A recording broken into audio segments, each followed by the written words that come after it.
The world is under pressure. Forests are disappearing, land is degrading, climate impacts are growing. For decades, C4 and eCraft worked to respond to these challenges through forests, landscapes, and agroforestry. And over time, it became clear, everything is connected.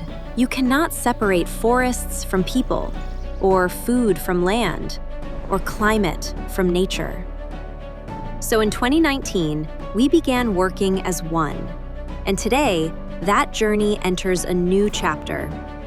C4 eCraft becomes Landscape Alliance, a name that reflects how real change happens across entire landscapes, not in silos. We bring together science, communities, governments, Indigenous knowledge, and finance to restore landscapes and strengthen livelihoods. Because the future depends on how we manage land, food systems, biodiversity, and climate together. Landscape Alliance, C4 and eCraft in action.